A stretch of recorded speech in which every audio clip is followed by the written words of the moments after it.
First of all, thank you very much, Stephen, and the rest of the staff members. I'm so happy to be here. I'm so excited to be doing these workshops.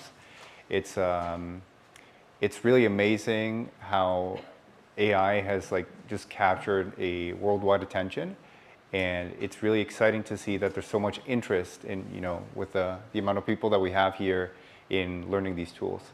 So we're going to do a bit of theory today. At the beginning, we're going to do some background information, and then we're going to jump into some practical examples. So you're welcome to follow along with your computers if you want to as well. I will take questions throughout the way, so if you have any urgent questions that you have as we kind of do the presentation, just put your hands up, typical classroom style. And then I'll set some blocks as well for questions as well.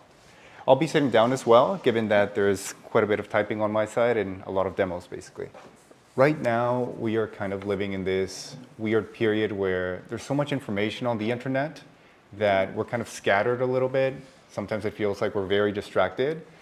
But at the same time, we're living within this kind of AI revolution right now that is very similar to that of the internet. It may not seem like that right now, but I personally believe, and maybe after this presentation you will as well, that the effects of this technology are going to be monumental, basically. And it's kind of like a big bang. So right now we're just at the beginning, but as we kind of see software kind of adopt it, and then people adopt that software, we are going to see basically, the next 100 years is going to be AI-led, essentially. Something very interesting is ChatGPT became the fastest consumer product to reach 100 million users. They did that in just 2 months, which is completely insane. For comparison, it took TikTok 9 months to do it. It took Instagram 3 years. And it took Facebook 5 years. So ChatGPT did that in 2 months, 100 million users. And it just goes to show that it is a transformative technology. There's not that many people within software, so it really went far beyond the technical community in a very fast way. That said, though, even despite the tremendous adoption that it has, if you walk into a random room today, only about 1 in 10 people know how to use this technology well, beyond the basic chat functionality. So, hopefully after this presentation, you are part of that 1 in 10 who will know how to use it incredibly well and be able to do some advanced things with it. So right now we're kind of at this stage where we're transitioning a little bit from early adopters to early majority. This is typically an innovation adoption curve. This is kind of a repeated pattern that happens with computers, internet, any kind of technology that takes over our lives. So these are kind of the core topics that we're going to be covering today. We're going to be doing kind of a bird's eye view of how AI has kind of touched education. We're going to look at the role of the people building these technologies, also the people who are adopting these technologies, and then the policymakers a little bit as well. We'll look a little bit about kind of the philosophy of education and how these kind of new things connect back to that. Then we'll get into the fun stuff, which is the practical tools, ChatGPT, another one called Claude, and a third one called Perplexity. And then we'll do some demos that are very tailored towards someone who's an educator and then someone who were a student and how they might adapt this as well. So Stephen gave a bit of an intro on me. I'll just repeat it very briefly. I am a UBC graduate. I lived in Vancouver my whole life. I grew up on the North Shore. I went to West Van Secondary. And I work as a software engineer right now, actually, in the fintech industry. So I'm very connected with software still. And Emerson Academy is kind of this academy I started right now on the side to be able to educate people on AI far beyond the technical community, essentially.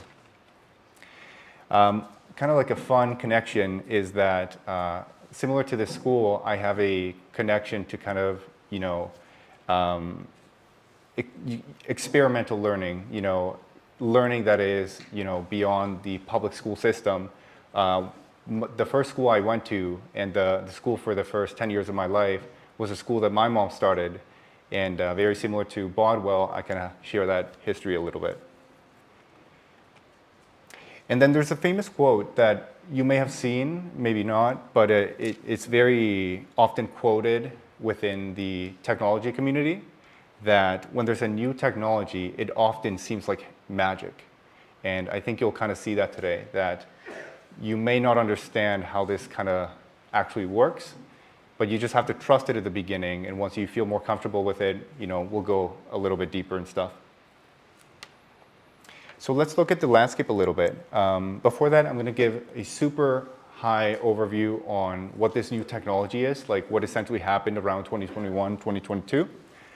And that is kind of like the generative AI transformation. And they kind of wrap it around and they call it essentially like a chatbot. Now, we've seen chatbots for a decade or two, essentially. We see them with banks, we see them with customer service, and so on. But there's a big difference between past chatbots and then the ones that we're seeing right now. The past ones were a little bit structured like this, where you had someone behind the scenes who was actually building all the tree branches and all the decisions and all this kind of pathways that the customer could go in, but they had to explicitly build every single step in order for someone to essentially reach it. And with AI, you don't have to do that anymore. You just pass it like a whole body of knowledge, and it can essentially create those nodes. It can go essentially anywhere. A good example for something like this is kind of like Google is like a very good librarian. So you give it a set of keywords, and it can say, oh, you're looking for this book, or you're looking for these set of keywords, it's around here. But it doesn't actually understand what it is that you're asking. It's more doing like keyword matching. Whereas something like these chatbots, it's more like a super tutor who has like a photographic memory.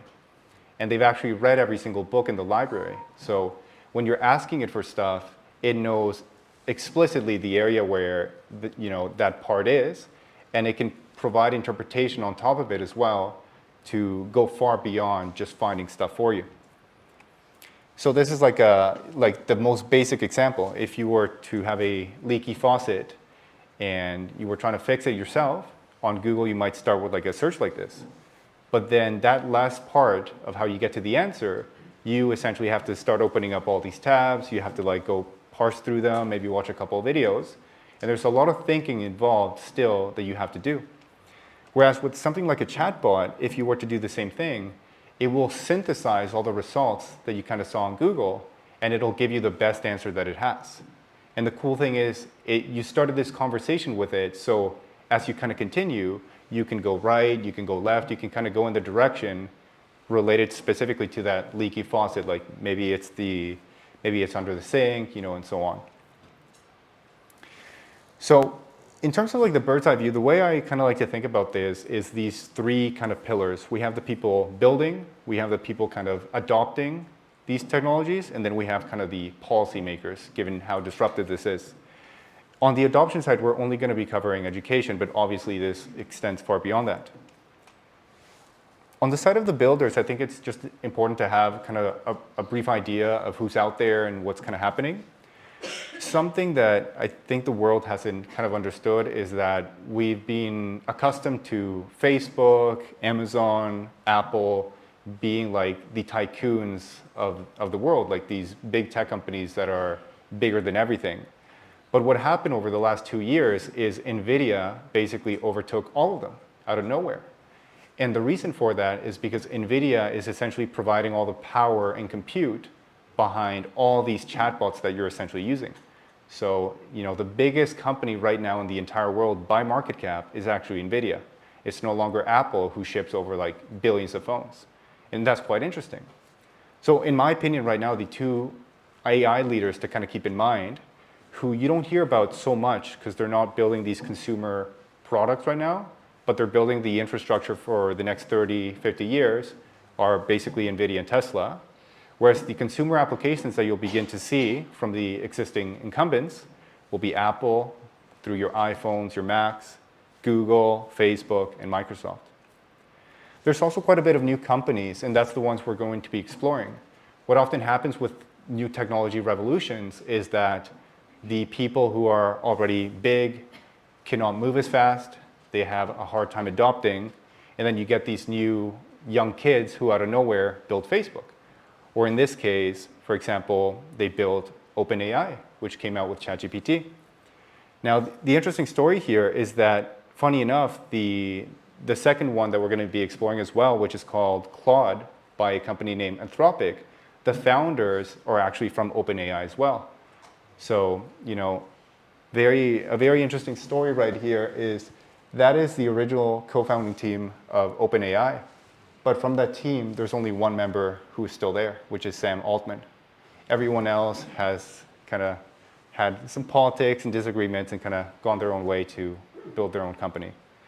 But ultimately, I think that's healthy. That's kind of what we've seen in technology. As kind of a big breakthrough takes over, we want individual people to kind of be building these visions in different directions. So from the side of adopters, we have higher education, and then we have private education. There's also public education, but typically that is much slower to adopt the things. Higher education is already so embedded within the professional ecosystem.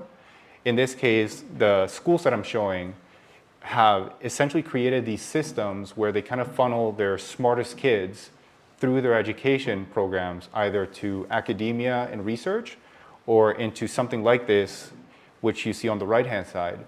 So does anyone know what a startup accelerator is? Show of hands. So a startup accelerator is essentially kind of an incubator where, venture capitalists, people with a lot of money will give you, the first check, and they will allow you to kind of explore different ideas. And this industry has been set up where they expect, 19 of 20 companies to fail. But that one company that succeeds has the potential to be $1 billion company. And that pays off for everything else. And while that seems kind of a little bit odd, it's honestly set up like all of innovation in the United States within technology over the last 50, 70 years.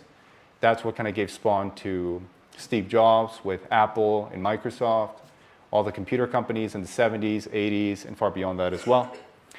And this is the biggest accelerator right now in the United States. It's called Y Combinator.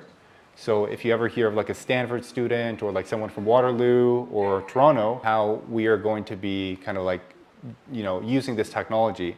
And bringing back this graph that we looked at before, typically the 2.5%, that's the counterculture, right? That's the hippies, that's kind of the cyberpunks, that's the people who first adopt this technology.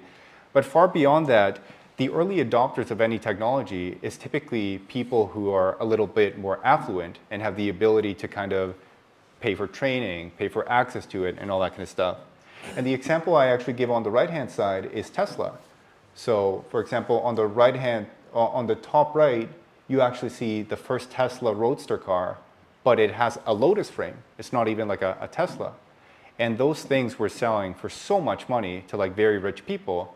But that was necessary, essentially, to kind of, allow the company to slowly prove itself and reach the mainstream market. So as educators within private education, that's kind of the role a little bit that we have to serve. We have to be these kind of leaders a little bit to adopt these technologies first, because public schools are going to take quite a bit of time for policy to change, for regulations to come in before they're allowed to do this. Now, some private schools in the US which are worth mentioning right now is that in the US there's this tremendous distinction where the public schools have banned the use of all these AI chatbots. And the private schools are teaching prompt engineering and how to use ChatGPT and all this kind of stuff. And typically technology is supposed to be a method of democratization, equity, making sure everyone has access to better things. But the irony is that it's kind of doing the opposite in the early innings, where the private schools are providing all this amazing stuff to their students, and the public schools are kind of falling behind a little bit.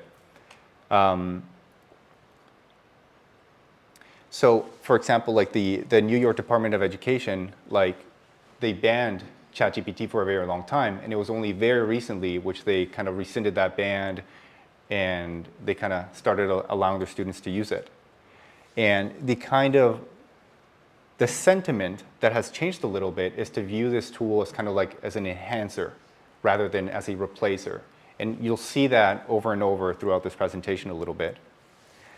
There's this very famous school in Beijing. Has anyone heard of this school by chance? No? So this is a private school in Beijing. It's an English school. They have a very successful IB program as well. And they have been kind of the pioneers through the IB program to, integrate ChatGPT and all these tools into their curriculum. And the way they've kind of gone about that is by first like really understanding it as educators, and then building what they call like their philosophy and guidelines for what is appropriate use, what is not appropriate use. And from that, they built, one of the best resources for educators on how to kind of navigate this. So I'll leave this with Stephen and with you guys as well, but this is a phenomenal resource if you kind of want to explore this yourself later on as well. On the side of policymakers, I think it's important to understand a little bit their role a little bit, because ultimately they control whether these technologies are banned or they're allowed and so on. The US Department of Education has been very optimistic about these technologies. From the recommendations that you see right here, obviously, they're encouraging, again, these words that you're going to see over and over, which is, it's about involvement, where we make sure that the humans who are teaching stay as the kind of responsible person who's in charge of the usage. There has to be quite a bit of alignment of how these kind of tools are guided and go alongside the IB program that you guys may have, or the mission that your school has and all that. In addition to that, obviously there's a lot of training, there's some caution and some governance that kind of has to take place as well. And yeah. So yeah, government of BC as well. So they've been very positive and optimistic about it, which is very encouraging as well. Again, they're focusing on this technology being an enhancer, kind of like the calculator, right? And I think we're going to keep seeing essentially this evolve as well. On the NGO side, kind of like at a global level, I think it's a little bit important to understand a little bit as well. Typically, you have like the World Economic Forum, like the WEF, leading most of these things. Interestingly enough, they kind of lagged a little bit behind the UN in this case. So the UN Education, Science, and Cultural Organization has honestly been like the leader behind all this. They've partnered directly with the IB program as well. So a lot of the kind of policy that you're seeing and recommendations that you're seeing through IB actually originate a lot of the times at this global level. And again, obviously, like, the IB program has been a leader behind adopting these tools and kind of setting policy and recommendations and all that kind of stuff as well. Very interesting that Canada actually has the second most schools that have integrated the IB program after the US. And it's a very high proportion in comparison to all the other countries. So this is the IB website, for example. Has anyone actually done, have we done a little bit of IB? Yeah. Yeah, so the IB website is another phenomenal resource if you're looking for a little bit of guidance, after this kind of workshop and stuff. And the way they've kind of like set up their philosophy, you could say, their AI philosophy, is that they've integrated it into their academic integrity policy. And partly the reason for that is because what we'll see today, and you've probably seen this, like sometimes when your students are submitting assignments, you can no longer tell if they did it themselves or if this kind of chatbot did it for them. This is, incredibly prevalent on the mathematics and STEM. This is quite prevalent as well on writing and essays. And there's no like modern solution right now to kind of distinguish between that. I think we will see that evolve in real time.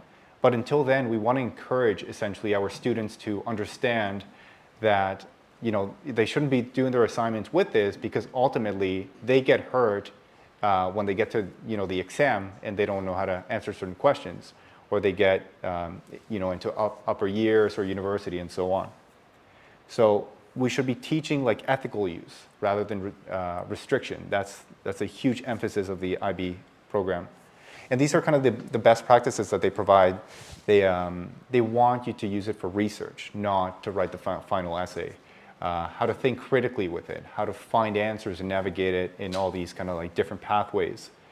how to look for bias. There's quite a bit of bias as well on these tools. It's been trained on a very subset data field, essentially. And there's other things as well, which we'll see a little bit. Does anyone know the Bloom 2 sigma problem by hand? One person? Yeah. So this is very interesting. There was a famous educational psychologist back in the 70s, 80s, who discovered a phenomenon within education. And that was that if you took a control group who are used to, learning material within the classroom, and you compared it with a student who had a one-on-one tutor or teaching, essentially teaching the same program, the one who had the one-on-one performed 2 standard deviations above those of the classroom. And this is known as the 2 sigma problem because it's obviously 2 standard deviations above. So it really showcases that ultimately, like, the best form of education is obviously like proximity to the student. And as educators, we do our best to do that, but it is very unfeasible to have one educator for every student. But I think AI kind of presents this opportunity where we're going to see a little bit more of that. If you can get these personalized tutors over time at the one-on-one level with these students, we can kind of get there. Question? Just trying to understand the chart. Is it kind of like in a conventional classroom, that's how long it takes to learn it, and then that's how quickly you forget it? Like, no. Is there a reason why they all end at the same endpoint? It's a normal distribution, essentially. So it's kind of like a bell curve a little bit, where it shows that on average, people perform at this level, and then like half of them are below it, half of them, kind of like IQ as well a little bit. What it's showcasing is that the people with the one-on-one, the whole subset of them get pushed up, essentially. So, like even if you look at like the worst performing students over here, they're performing much better than the best students who were in the control group. So it said generally outperform 98% of the students who were in these conventional settings. So something very interesting as well is that a lot of the educational psychologists since then have referred back to Bloom essentially in the 2 sigma problem as kind of how they set up their pedagogy, their philosophy of education, and so on. And I'm going to skip this. Let's just get into some demos. Let's make it fun now. Yeah, so raise of hands, ChatGPT, who's used it before? Hands down. Who has not used it? A couple people. Okay, that's fine. Beyond ChatGPT, has anyone used any other tools as well? Okay. Would that be Claude? Perplexity? There we go. And shout out some names as well. Anything else that is not beyond that? Magic School? Midjourney quite a bit for image generation. That's great. So we're going to get straight into some demos. And I'm going to pull up the window right here. And bear with me here, because managing the displays will be a little tricky. Awesome. So we're going to start with a very simple demo, just to make sure we're all kind of on the same level, and then we're going to move up from there.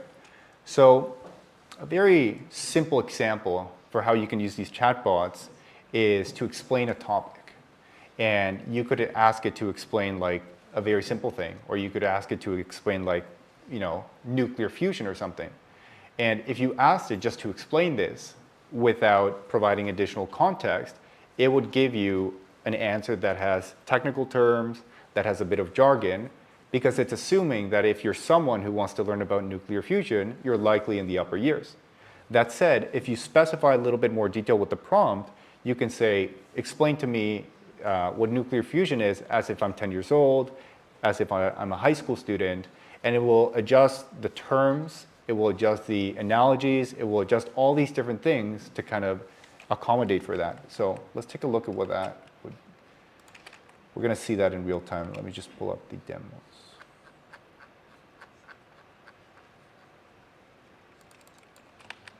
There we go. Can everyone see the ChatGPT? Yes. So we're gonna start a new chat. Hey there. the people that have not used ChatGPT before, just a quick introduction. This button right here opens a new chat. Right here opens up your list of chats, your history essentially.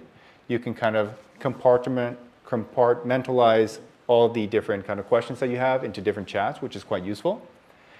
And again, if I just click here, I started a chat. It's that simple. So we're going to paste in that prompt that you saw a second ago, which says, explain how nuclear fusion works, first, as if I'm 10 years old, then as if I'm a high school student, and finally, as if I'm a physics graduate.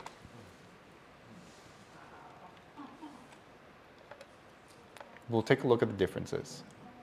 Nuclear fusion is the sun's superpower. Imagine you have two little balls of clay and you squish them together really hard until they stick and become one big ball. So you can see that very, very simple, right? But very intuitive. Like, a 10-year-old could read this and kind of have an initial understanding of that.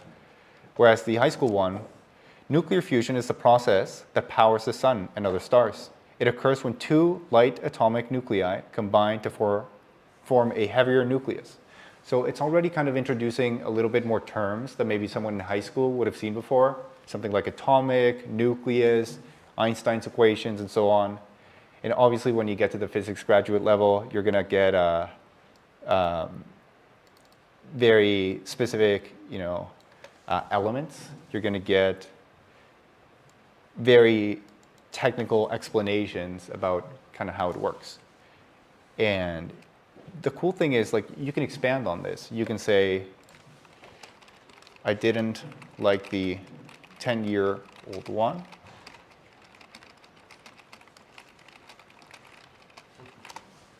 Let's go simpler. Nuclear fusion is like a magic squeeze that happens inside the sun. Imagine you have two small balls and you push them together really, really hard until they become a bigger one.